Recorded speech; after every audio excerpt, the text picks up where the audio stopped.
اعوذ باللہ من الشیطان الرجیم بسم اللہ الرحمن الرحیم۔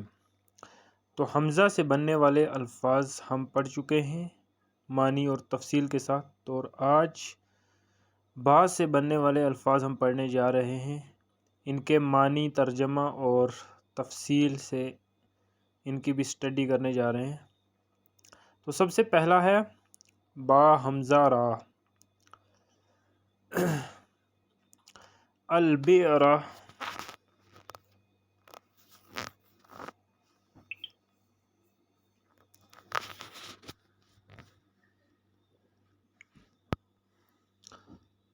البئر اس کے معنی ہوتے ہیں کنواں۔ البئر دراصل اس گھڑے کو کہتے ہیں جس کا منہ اس طرح ڈھانپ دیا جائے کہ جو شخص اس کے اوپر سے گزرے اس میں گر جائے۔ تاج قرآن کریم میں ہے وَبِئْرٍ مُعَطَّلَةٍ آیا ہے، جس کے معنی ہے اندھے اور بیکار کنویں۔ تو بئرن کے معنی اور بئرن کے معنی ہوتے ہیں کنواں۔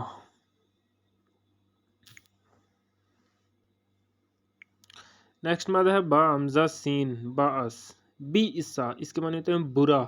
ویسے تو فعل ماضی ہے لیکن اس کی گردان مستعمل نہیں، یہ باعثہ سے اسی طرح بنا لیا گیا ہے جس طرح نعیمہ سے نعمہ، یہ دونوں فعل بئس اور نعمہ ضم اور مدح کی طرف منتقل کر لیے گئے ہیں، اس لیے حروف کے مشابہ ہو گئے ہیں۔ بئس کے ساتھ بعض اوقات ما بھی آتا ہے، بئس ما، بئس۔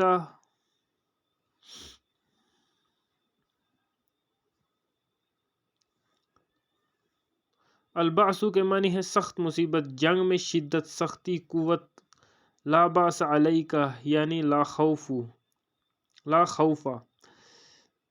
بؤس الرجل آدمی بہادر ہو گیا، بئس الرجل بؤسا آدمی سخت ضرورت مند ہو گیا۔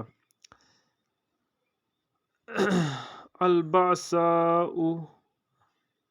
شدت، عذاب، بئس سخت عذاب، وہ عذاب جس میں معیشت کی تنگی شامل ہو۔ البأساء کے معنی بھوک کے بھی ہوتے ہیں۔ تاج صاحب محیط نے کہا ہے کہ البأساء مال اور دولت کے نقصان کو کہتے ہیں اور الضراء جسمانی نقصان کو، مثلاً بیماری۔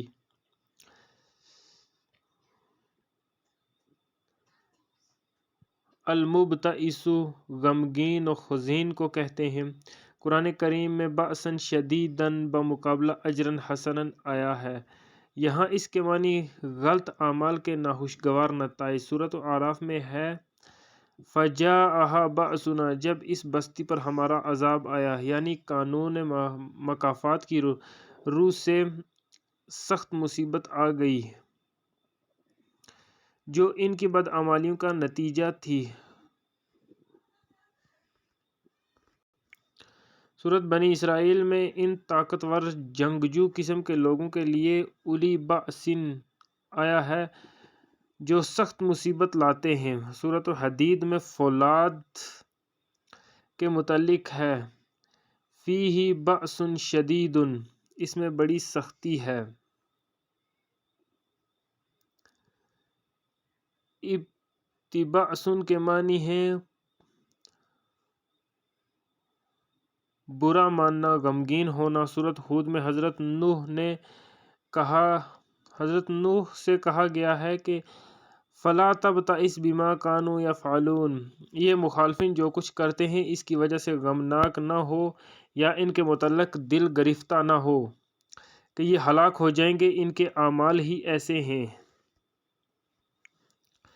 نیکسٹ مادہ ہے با تارا بطر، البتر کسی چیز کو اس کی تکمیل سے پہلے ہی کاٹ ڈالنا۔ ابن فارس، دم کو جڑ سے کاٹ دینا، سیف باتر کاٹ ڈالنے والی تلوار۔ الابتر نامراد، فقیر، جس کے پاس کچھ نہ ہو، بے اولاد، جس کی نسل کی جڑ کٹ جائے، وہ جس کی موت کے بعد اس کا نام و نشان اور ذکر خیر تک باقی نہ رہے۔ تاج و مخیط و راغب، قرآن کریم میں ہے ان شانئک ھو الابتر، تیرے مخالف کا نام و نشان تک باقی نہیں رہے گا، اس کا کہیں ذکر خیر نہیں ہوگا۔ نام و نشان باقی نہ رہنے سے مراد یہ ہوتی ہے کہ ان کی قوت و شوکت جس پیمانہ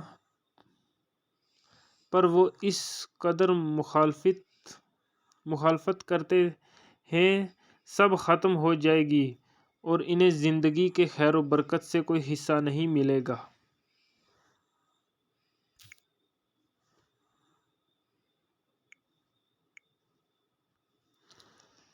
نیکسٹ ہے با تا کاف۔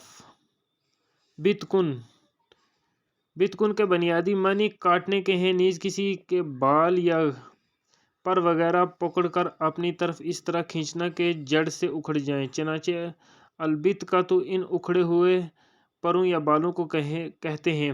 اس اعتبار سے بتکا کے معنی ہوں گے جڑ سے اکھیڑ دینا، لیکن اس کے حرفی معنی جانوروں کے کان کاٹ کر یا چیر کر انہیں بتوں کے نام پر چھوڑ دینا۔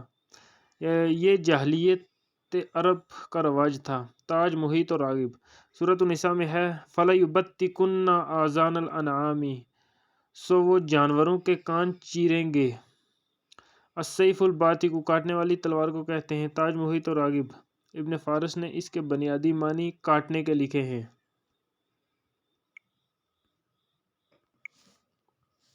نیکسٹ مادہ ہے با ہا سا۔ البحث، مٹی میں کسی چیز کو تلاش کرنا یا مٹی کھریدنا۔ ابن فارس کے نزدیک یہی اس کے بنیادی معنی ہے۔ البحاثۃ، کھرید کر نکالی ہوئی مٹی۔ البحوث، وہ اونٹ جو دوڑتا ہوا اپنے پاؤں سے مٹی پیچھے کی طرف اڑاتا ہے۔ تاج۔ البحث، کان جس میں سونا چاندی تلاش کیا جائے۔ محیط۔ سورۃ مائدہ میں ہے غرابا یبحث فی الارض، ایک کوا زمین کو کھرید رہا تھا۔ البحیث، راز کو کہتے ہیں۔ نواب صدیق حسن خان نے لکھا ہے کہ جن الفاظ میں با اور ہا ساتھ آئیں ان میں تفتیش کا مفہوم مضمر ہوتا ہے، یعنی ایک چیز سے دوسری چیز نکالنا۔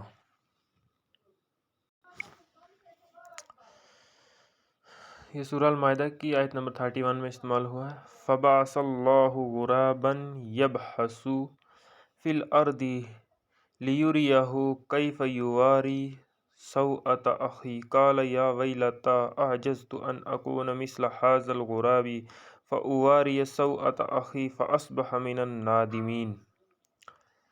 فَبَعَثَ، پھر بھیجا، اللہ نے غراباً، ایک کوا، یبحث، کھریدتا تھا۔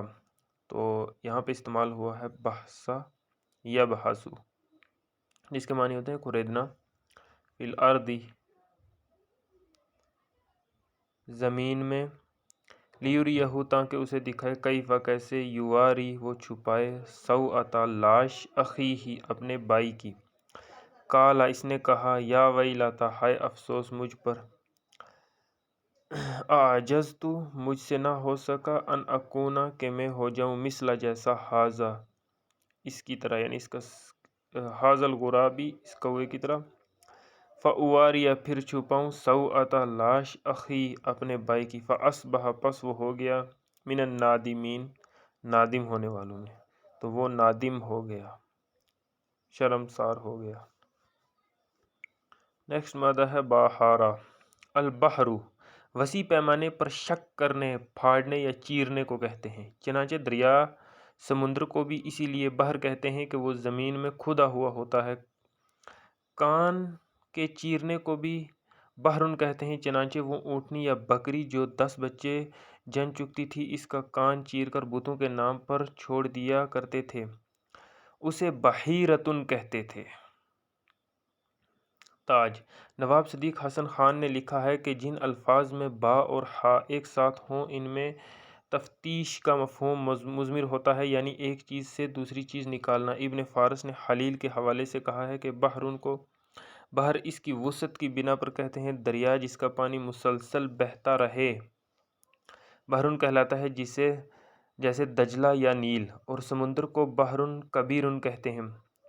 کتاب الاشتقاق میں ہے کہ کثیر پانی خواہ میٹھا ہو خواہ کڑوا بحرن کہلاتا ہے۔ بحرن دراصل اس جگہ کو کہتے ہیں جہاں بہت سا پانی جمع ہو، نیز بحرن اس زمین کو کہتے ہیں جہاں کھیتی باڑی ہوتی ہو، نیز شہروں کو، بالخصوص ان شہروں کو جو پانی کے کنارے آباد ہوں۔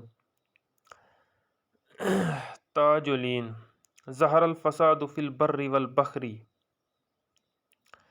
سورہ نمبر 30 کی آیت نمبر 41، کہ یہ معنی بھی ہیں کہ شہری آبادیوں اور بادیہ نشینوں سب کے معاشرہ میں ناہمواریاں پیدا ہو چکی تھی، اور یہ بھی کہ دنیا کے خشک و تر میں خرابیاں پیدا ہو چکی تھی، خشکی اور تری سمندر اور خشک زمین کے معنوں میں یہ الفاظ سورہ نمبر 17 کی آیت نمبر 67 میں آئے ہیں۔ نیز دیکھیے عنوان یا میم میم یم، یمی کے معنی بھی سمندر ہوتا ہے، کیونکہ حضرت موسیٰ کے دریا پار کرنے اور فرعون کے غرق ہونے کے لیے بحرن اور یمن دونوں الفاظ آئے ہیں۔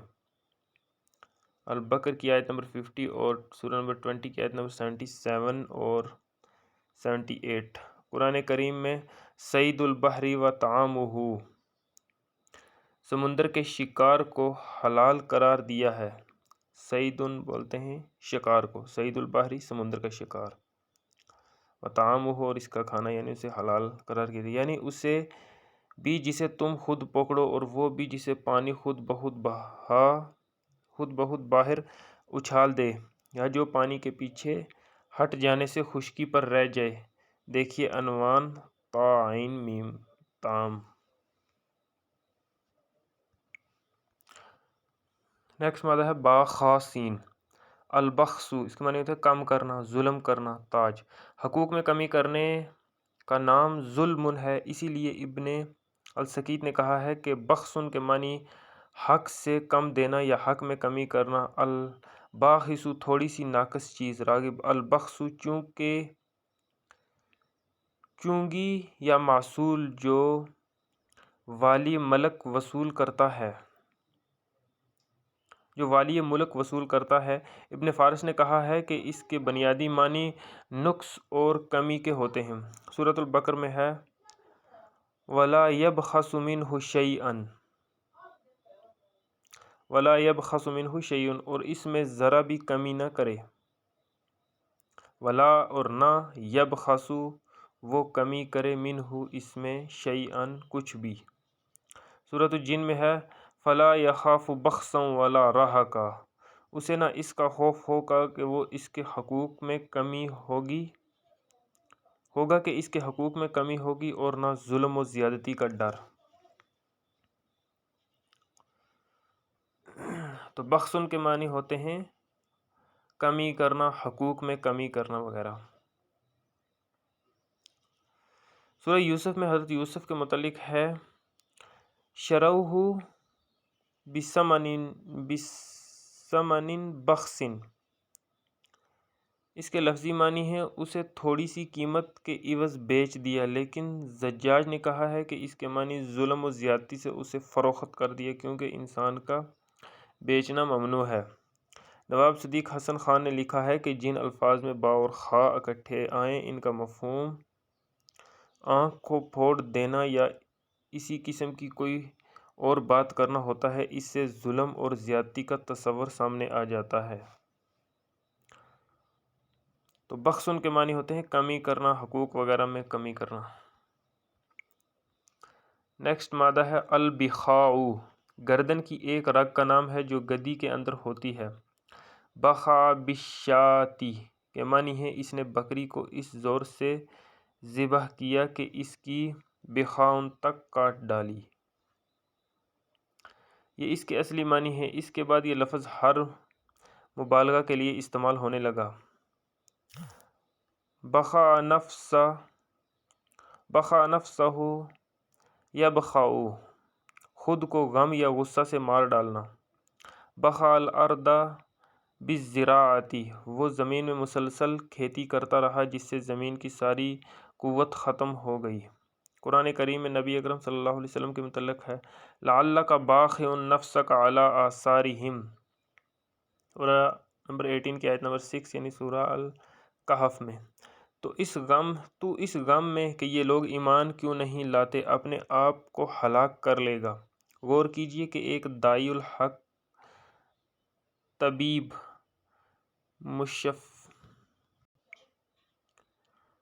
مشفق کی طرح کس قدر غم گسار اور بہی خواہ ہوتا ہے۔ نیکسٹ مادہ ہے با خا لام البخل، اپنی ہاس کردہ چیزوں کو ان مواقع سے روکنا جہاں اسے روکنا نہیں چاہیے۔ تاج راغب نے لکھا ہے کہ بخل کی دو قسمیں ہیں، ایک تو یہ کہ انسان اپنی جمع جوڑ کے ساتھ بخل کرے، یعنی انہیں خرچ کی ضرورت پر روکے رکھے، اور دوسری قسم یہ کہ انسان دوسرے کی جمع جوڑ کو ضرورت پر خرچ ہوتے نہ دیکھ سکے، اور یہ زیادہ قابل مذمت ہے۔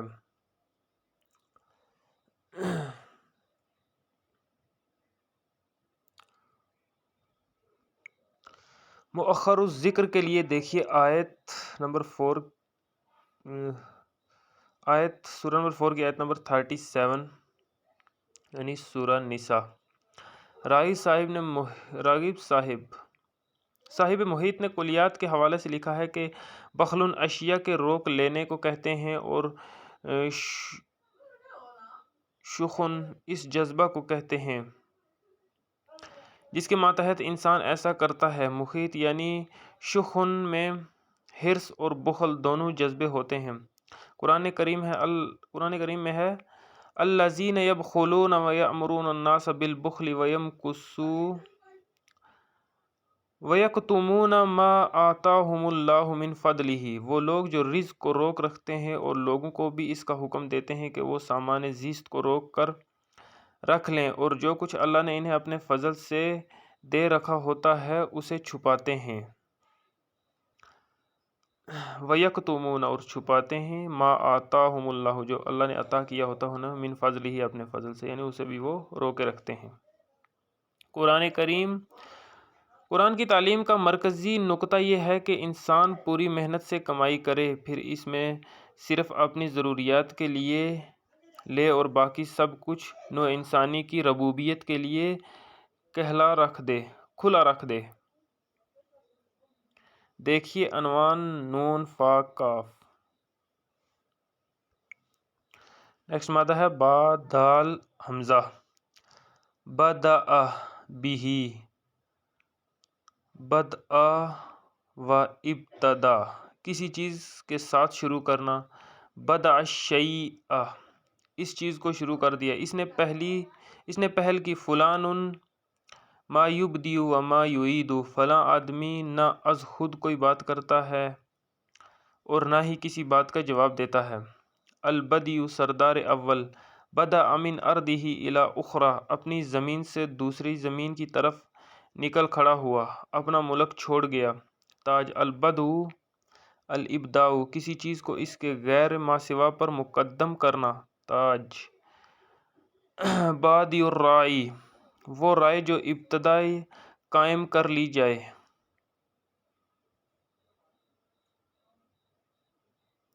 وہ رائے جو ابتدا قائم کر لی جائے، یا بادئ الرائے، وہ رائے جو بالکل ظاہر ہو۔ راغب۔ نیز دیکھیے عنوان با دال واو۔ قرآن کریم میں ہے وَهُمْ بَدَؤُوكُمْ أَوَّلَ مَرَّةٍ، انہوں نے ہی پہلی مرتبہ تمہارے ساتھ ابتدا کی ہے۔ انہوں نے ہی پہلی مرتبہ تمہارے ساتھ ابتدا کی ہے۔ بسم اللہ الرحمن الرحیم، سورہ توبہ آیت نمبر 13۔ الا تقاتل قوما نکثوا ایمانهم وہموا باخراج الرسول وهم بدؤوكم اول مرة اتخشونهم فاللہ احق ان تخشوه ان کنتم مؤمنین۔ الا تقاتلوا، کیا تم نہ لڑو گے، قوما، ایسی قوم، نکثوا، انہوں نے توڑ ڈالا، نون کاف سا مادہ، نکثوا، انہوں نے توڑ ڈالا، ایمانہم، اپنا عہد، وہموا، اور ارادہ کیا، باخراج، نکالنے کا، الرسول، رسول کو، وہم، اور وہ، بدؤوکم، تم سے پہل کی، اول مرۃ، پہلی بار، اور انہوں نے تمہارے ساتھ پہل کی۔ اتخشونہم، کیا تم ان سے ڈرتے ہو، فاللہ، تو اللہ احق کو زیادہ حقدار ان کے تخشوہ تم اس سے ڈرو، ان کن تم اگر ہو تم مؤمنین ایمان والے۔ کیا تم ان لوگوں سے جنگ نہیں کرو گے جنہوں نے اپنی قسموں کو توڑا اور انہوں نے رسول کو نکالنے کا ارادہ کیا اور انہوں نے ہی پہلی مرتبہ تم سے ابتدا کی تھی، یعنی لڑنے کی۔ تو یہاں پہ جو ابتدا کی تھی وہ کس چیز کی؟ لڑنے کی ابتدا کی تھی ان لوگوں نے تم سے پہلے۔ کیا تم ان سے ڈرتے ہو؟ پس اللہ زیادہ حقدار ہے کہ تم اس سے ڈرو اگر تم ایمان والے ہو۔ نیکسٹ مادہ ہے بادال را، بادرہ مبادرتن بیدارن، اس کام کے لیے جلدی کرنا جو خود کو اچھا لگے۔ تاج سورۃ النساء میں ہے، اسرافا و بیدارن، فضول خرچی اور عجلت کرتے ہوئے، جلدی جلدی۔ زجاج نے کہا ہے کہ اس مادہ کے اصلی معنی پھر جانے اور بھرپور ہو جانے کے ہیں۔ اس کے معنی بھر جانے اور بھرپور ہو جانے کے ہیں۔ عجلت میں بھی چونکہ انسان اپنی پوری قوت صرف کر دیتا ہے اس لیے اسے مبادرتن کہتے ہیں۔ ابن فارس نے کہا ہے کہ اس کے بنیادی معنی دو ہیں: کسی چیز کا کامل اور بھرا ہوا ہونا، کسی چیز کی طرف جلدی سے جانا۔ البدر بھرا ہوا، پورا چاند، بھرپور، جوان۔ نیز بدرن مکہ اور مدینہ کے درمیان ایک جگہ کا نام ہے۔ اس مقام پر مخالفین سے جنگ ہوئی تھی۔ سورہ آل عمران آیت نمبر 123۔ بسم اللہ الرحمن الرحیم۔ وَلَقَدْ نَصَرَكُمُ اللَّهُ بِبَدْرٍ وَأَنْتُمْ أَذِلَّةٌ فَاتَّقُوا اللَّهَ لَعَلَّكُمْ تَشْكُرُونَ۔ وَلَقَدْ اور البتہ نَصَرَكُمْ مدد کر چکا تمہاری اللہ بِبَدْرٍ بدر میں۔ یہاں بدر سے مراد ہے جنگ بدر، اور یہاں بدر اس جگہ کا نام ہے جہاں پر وہ جنگ ہوئی تھی، سب سے پہلی جنگ۔ وَأَنْتُمْ جب کہ تم أَذِلَّةٌ کمزور تھے، فَاتَّقُوا تو ڈرو اللہ سے، لعلکم تاکہ تم تشکرون شکر گزار ہو۔ یہاں پہ یہ لفظ صرف جگہ کے لیے استعمال ہوا ہے اور اس کے معنی کیا بنتے ہیں وہ ہم تفصیل میں دیکھ چکے ہیں۔ راغب کے نزدیک اس مادہ کی اصل ہی البدر پورا چاند ہے۔ راغب نواب صدیق خان نے لکھا ہے کہ جن الفاظ میں با اور دال ساتھ آئیں ان میں کسی کام کی ابتدا یا ظہور، ظاہر ہونے کا مفہوم مضمر ہوتا ہے۔ بدر الیہ بھی کذا کے معنی ہے اس نے اس کے لیے فلاں بات کو ظاہر کر دیا۔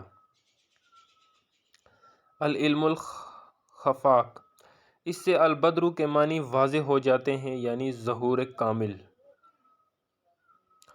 تو بدر کے معنی ہوتے ہیں ظہور ہونا، ظہور کامل ہونا۔ نیکسٹ مادہ ہے با دال عین، البدع وہ کام جو پہلے پہل ہوا ہو اور اس سے پہلے اس کی مثال موجود نہ ہو۔ ابن فارس، البدیع وہ نئی رسی جسے پہلی بار نئے ریشے سے بٹا گیا ہو۔ رقیع بدیعۃ نیا کھودا ہوا کنواں، نیا کھودا ہوا کنواں۔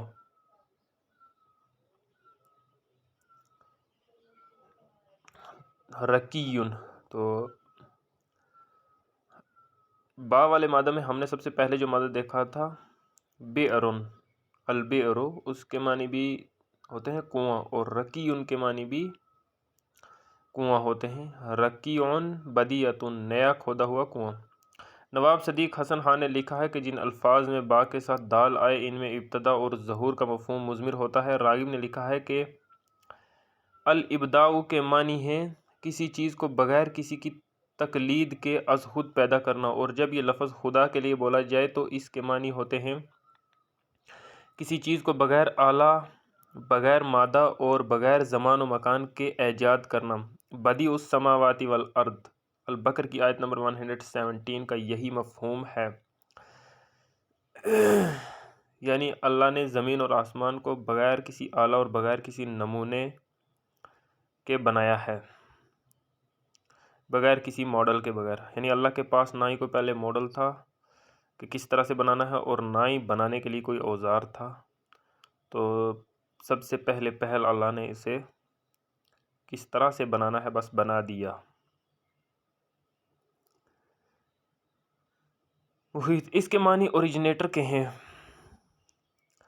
کائنات کو عدم سے وجود میں لانا تو صرف خدا کے لیے ہے، لیکن اس کائنات میں نئی نئی چیزیں دریافت کرنا اور ایجاد کرنا انسان میں صفت خداوندی کا منعکس ہونا ہے اور وجہ شرف انسانیت۔ اس طرح کے ساتھ کہ ان ایجاد کو قانون خداوندی کے مطابق نوع انسانی کی تعمیر میں صرف کیا جائے۔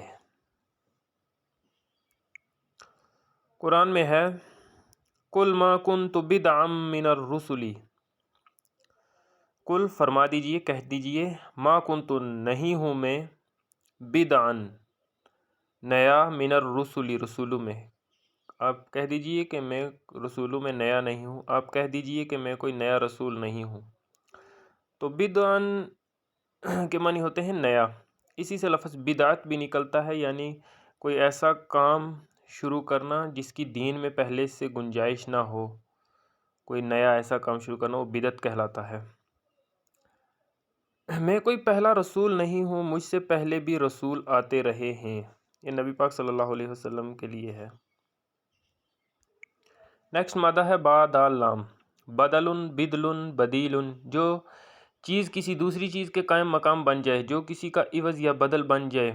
صلب نے کہا ہے کہ ابدلت الخاتم بالخلقۃ کے معنی ہے میں نے انگوٹھی کو اتار کر اس کی جگہ چھلا پہن لیا۔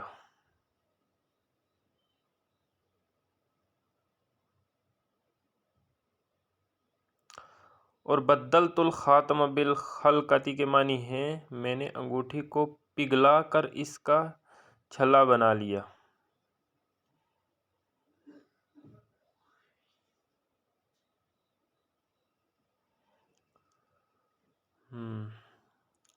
اس کے معنی ہے بدلنا، تبدیل کرنا، اور جب یہ صلب نے کہا ہے کہ ابدلت الخاتم بالخلقۃ کے معنی ہے میں نے انگوٹھی کو اتار کر اس کی جگہ چھلا پہن لیا۔ یہ باب افعال سے ہے، جس میں حمزہ پہلے آگے اور تا کا پیش واحد متکلم کی طرف اشارہ کر رہا ہے، یعنی میں نے کیا۔ ابدلتو جیسے افعلتو، ابدلتو میں نے کر لیا تبدیل، الخاتم خاتم کو، بالخلقۃ یعنی انگوٹھی کو اتار کر اس کی جگہ چھلا پہن لیا۔ تو یہاں پہ خاتمہ کے معنی ہوئے انگوٹھی اور خلقۃ کے معنی ہوئے چھلا۔ اور بدلت الخاتم بالخلقۃ کے معنی ہے میں نے انگوٹھی کو پگھلا کر اس کا چھلا بنوا لیا۔ جب یہ باب تفعیل سے آئے گا بدلت،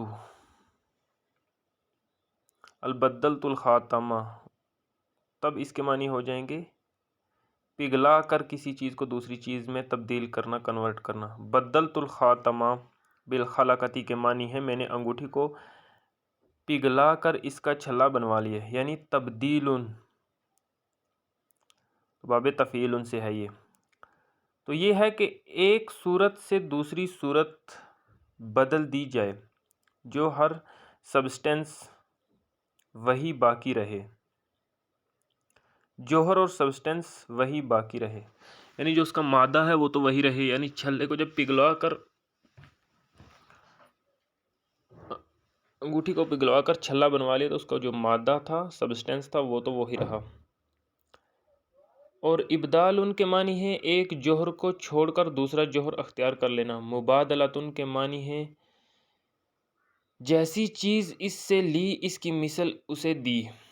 تبدل کے معنی ہے متغیر ہو گیا، باب تفعل سے ہے۔ تبدل کے معنی ہے متغیر ہو گیا، بدل گیا۔ نیز تبدلہ و تبدل بھی کے معنی ہے اسے کسی چیز کی جگہ لے لیا، بدل لیا۔ تبدیل تحریف کو بھی کہتے ہیں۔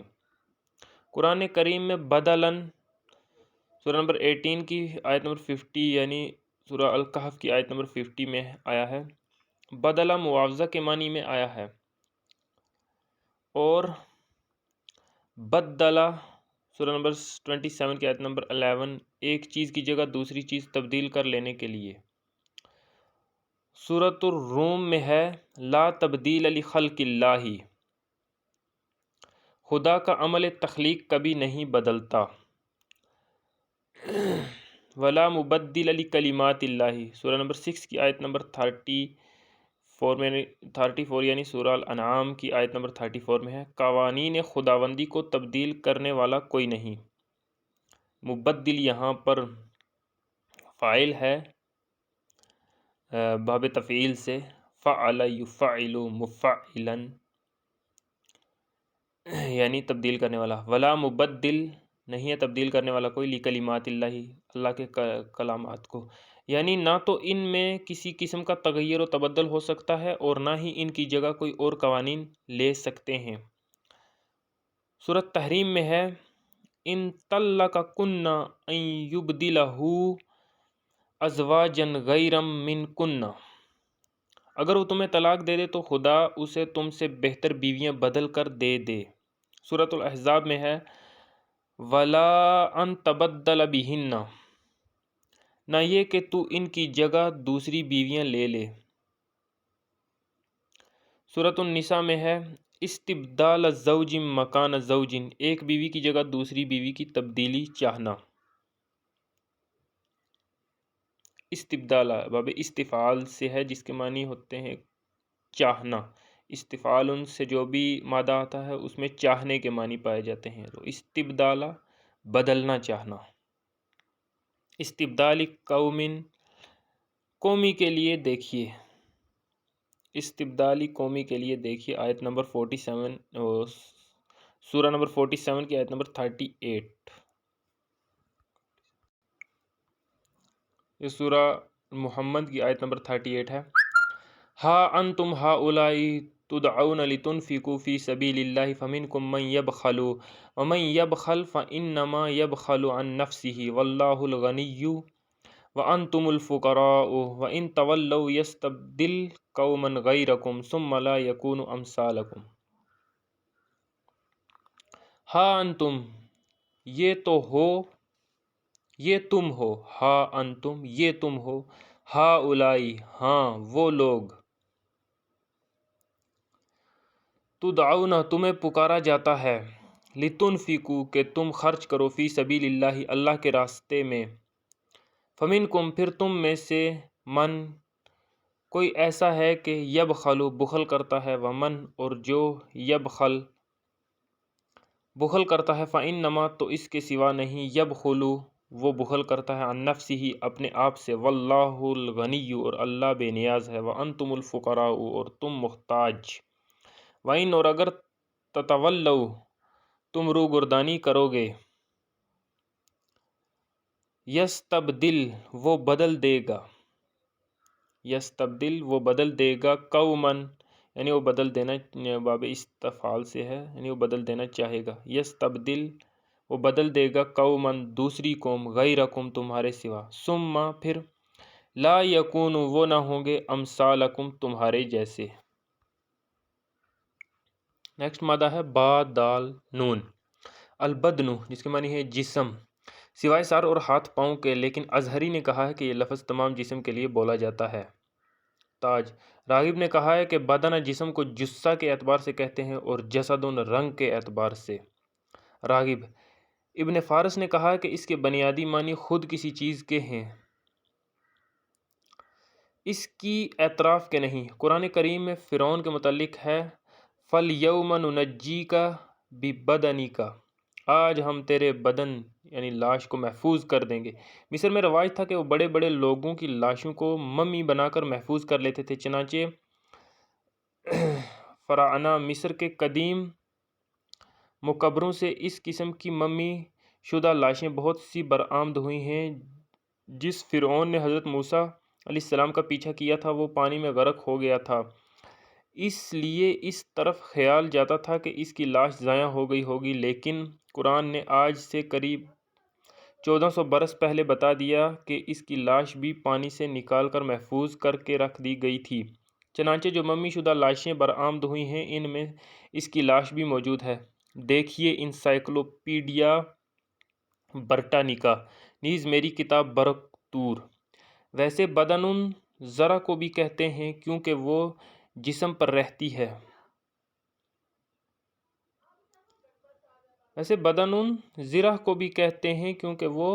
پر رہتی ہے۔ البادن المبدن فربہ اور جسیم شخص، بدن و بدنہ وہ فربہ اور جسیم ہوا۔ البدنۃ وہ گائے یا اونٹ جو ذبح کرنے کے لیے لے جایا جائے۔ یہ اس لیے تھا کہ جانوروں کو ذبح کرنے کے لیے مکہ لے جاتے تھے، انہیں خوب موٹا کیا جاتا تھا۔ اس کی جمع بدنٌ ہے۔ سورۃ حج میں ہے البدنہ۔ سورہ الحج میں البدنہ انہی اونٹوں کے لیے آیا ہے۔ سورہ الحج سورہ نمبر 22 کی آیت نمبر 36 میں البدنہ اونٹوں کے لیے استعمال ہوا ہے۔